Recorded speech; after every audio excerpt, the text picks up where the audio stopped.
Reels वाली बहू। प्रज्ञा को रील्स बनाने का बड़ा ही क्रेज है और वो दिन भर रील्स बनाती रहती है। खाते पीते घूमते फिरते घर में कॉलेज में रील्स बनाने के कारण प्रज्ञा पूरे कॉलेज में हाईलाइटेड है। जहां उसकी रील्स सभी को पसंद आते हैं, वहीं मनीषा चिंता में डूबी रहती है। एक रोज जब खाते हुए प्रज्ञा रील्स बना रही होती है, तब मनीषा कहती है, एक मिनट भी चैन नहीं है इस लड़की को।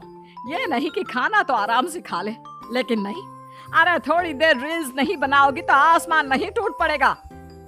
अरे मम्मी, इसी को तो कहते हैं डिटर्मिनेशन। तुम नहीं समझोगी ये सब। भगवान, इस लड़की को सद्बुद्धि दे। जब देखो तब टेढ़ा बाका मुंह बनाती रहती है। मनीषा की बात का प्रज्ञा पर जरा भी असर नहीं होता और वो खाते खाते रील्स बनाती रहती है। दिन बीतने लगते हैं और देखते देखते प्रज्ञा का कॉलेज भी खत्म हो जाता है। आए दिन कोई ना कोई मनीषा को प्रज्ञा की शादी करवाने का सुझाव दे जाता है। सब ठीक ही कहते हैं, प्रज्ञा की शादी कर देनी चाहिए। अपने घर के काम काज में व्यस्त हो जाएगी तो खुद ही ये रील्स और नाच गाना बंद हो जाएगा। मनीषा और प्रेम प्रज्ञा के लिए एक अच्छा लड़का ढूंढने लगते हैं और तभी विकी का रिश्ता प्रज्ञा के लिए आता है, जिसने प्रज्ञा को उसकी रील्स देखकर पसंद कर लिया था। अगले दिन विकी अपने माता पिता के साथ प्रज्ञा के घर पहुंच जाता है और प्रज्ञा साड़ी पहने हाथों में चाय की ट्रे लिए उनके सामने आती है। जब विकी को पसंद है तो हमें भी बहू पसंद है। बहन जी, आप बारात की तैयारी कीजिए। एक बार लड़का लड़की अकेले में बात कर ले तो अच्छा रहेगा। हाँ हाँ, क्यों नहीं। मनीषा विकी को प्रज्ञा के कमरे में भेजती है, जहां प्रज्ञा पहले से ही रील्स बना रही होती है। तभी विकी कहता है, आ गए आपके साजन जी। हमारे साथ ये रील्स कंप्लीट करती तो और भी अच्छा रहता। अच्छा जी, आप आ ही गए हैं तो बना ही लेती हूँ आपके साथ। दोनों मिलकर रील्स बनाते हैं। जब वी मीट और तुरंत पोस्ट भी कर देते हैं।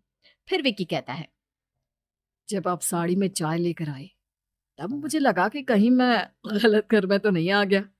अब सही है। दोनों की शादी पक्की हो जाती है और शादी के दिन भी प्रज्ञा रील्स बनाने से चूकती नहीं। यहाँ तक कि बारात के समय भी नाचते हुए रील्स बनाती है। सभी लोग प्रज्ञा की तारीफ के पुल बांध देते हैं और प्रज्ञा नाचती गाती अपने ससुराल चली जाती है। सब कुछ अच्छा चल रहा होता है। प्रज्ञा यहाँ भी दिन भर हर चीज की रील्स बनाती रहती है। लेकिन कुछ दिनों के बाद जब सुनीता कहती है, बहू, ये रील्स के साथ साथ कुछ काम भी कर लिया करो। वैसे तुझे और क्या क्या बनाना आता है? मम्मी जी, वैसे तो सब कहते हैं कि मैं सब कुछ अच्छा बनाती हूँ, लेकिन मुझे लगता है कि मैं मैगी अच्छा बना लेती हूँ और कॉफी भी अच्छा बना लेती हूँ और मुंह तो सबसे अच्छा बना लेती हूँ। हैं? अच्छा अच्छा। सुनीता अपना माथा पकड़ लेती है और कहती है, बहू, कुछ खाना बनाना भी सीख लेती। मम्मी जी, मैं लंबी प्लानिंग कर रही हूँ। जल्दी ही मैं इतनी फेमस हो जाऊंगी कि मुझे पैसे मिलने लगेंगे।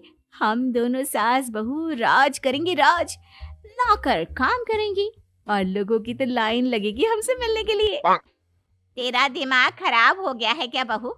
हंसी मजाक तक ठीक है, लेकिन इस तरह घर नहीं चलते। जितना जल्दी हो इस घर के तौर तरीकों को सीख लो। प्रज्ञा मुंह घुमाकर चली जाती है और तुरंत उसी वक्त एक रील बनाती है। ये देख सुनीता का गुस्सा 7वें आसमान पर चला जाता है और विकी के घर आती ही सुनीता उसे सब कुछ बताती है। विकी भी अब प्रज्ञा की इन हरकतों से परेशान हो जाता है। तुम टेंशन मत लो मम्मा, मैं देख लूंगा। विकी कमरे में जाता है तो देखता है कि प्रज्ञा रील्स बना रही है। विकी बड़े ही प्यार से प्रज्ञा से कहता है, प्रज्ञा, इन सब के लिए मैं तुम्हें मना नहीं कर रहा हूँ, लेकिन फिर भी हर वक्त तो ये अच्छा नहीं लगता ना। समझने की कोशिश करो, मुझे भी तुम्हारा थोड़ा वक्त चाहिए। मैं जब ऑफिस से आता हूँ तो मुझे समय देने की जगह इसी में लगी रहती है। तुम ज्यादा ही सोच रहे हो। तुम भी मेरे साथ रील्स बनाओ ना, तुम्हें भी बहुत अच्छा लगेगा। तुम्हें इज्जत से कोई बात समझ में नहीं आती क्या? दिमाग खराब हो गया है तुम्हारा इस चकाचौंध से। अगर तुमने अपना रवैया नहीं बदला तो मैं तुमसे दूर चला जाऊंगा। तुम ही रिश्ता लेकर आए थे, मुझे लड़कों की कमी नहीं थी और ना आज है। विकी दरवाजा पटककर चला जाता है। धीरे धीरे विकी प्रज्ञा से दूर होता जाता है। एक रोज मनीषा प्रज्ञा के ससुराल उससे मिलने जाती है।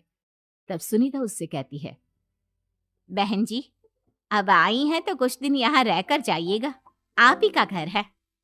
हाँ मम्मी, बहुत दिन हो गए तुम्हारे साथ एक भी रील नहीं बनाई मैंने।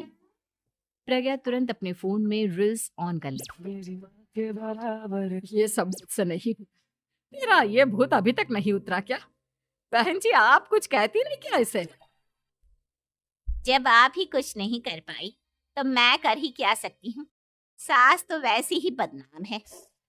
शाम को घर की लाइट चली जाती है और मनीषा प्रज्ञा से कहती है, मेरे घुटनों में बहुत दर्द हो रहा है, तू लाइट का कुछ इंतजाम करना बेटा।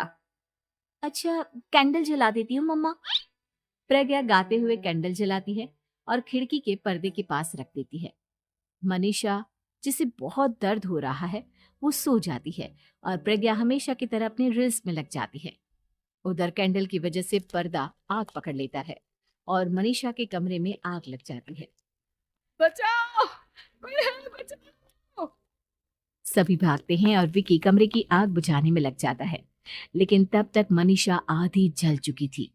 मनीषा की हालत देख प्रज्ञा रोने लगती है। विकी मनीषा को तुरंत हॉस्पिटल ले जाता है और उसे एडमिट कराता है। विकी प्रज्ञा से कहता है, देख लिया ना, तुम्हारे इस नाच गाने की वजह से आज तुम्हारी माँ की जान जाते जाते रह गई। अब पता नहीं तुम और क्या चाहती हो। उधर डॉक्टर कहते हैं, इनकी हालत बहुत नाजुक है, आधे से ज्यादा जल चुकी है। प्रज्ञा रोती हुई मंदिर में जाती है और भगवान के आगे जाकर कहती है, भगवान मेरी माँ को ठीक कर दो, मैं कसम खाती हूँ हाथ से ये रील्स बनाना छोड़ दूंगी, बस मुझे मेरी माँ वापस मिल जाए। 2 दिन बीत जाते हैं और मनीषा खतरे से बाहर आ जाती है। पेशेंट अब ठीक है, आप लोग उनसे मिल सकते हो। सब कोई मनीषा से मिलता है और प्रज्ञा सबके सामने अपना फोन तोड़ देती है। मुझे माफ कर दो मम्मा, मैंने तुम लोगों की बातों को नजरअंदाज किया। बेटा कोई भी चीज जरूरत से ज्यादा खराब है। मैंने तुम्हें रील्स बनाने से कभी मना नहीं किया, लेकिन हर वक्त एक ही चीज तो सही नहीं है। मैं समझ गई हूँ मम्मा, आई एम सॉरी। प्रज्ञा उस दिन से रील्स बनाना छोड़ देती है और पूरी तरह से अपने घर में लग जाती है।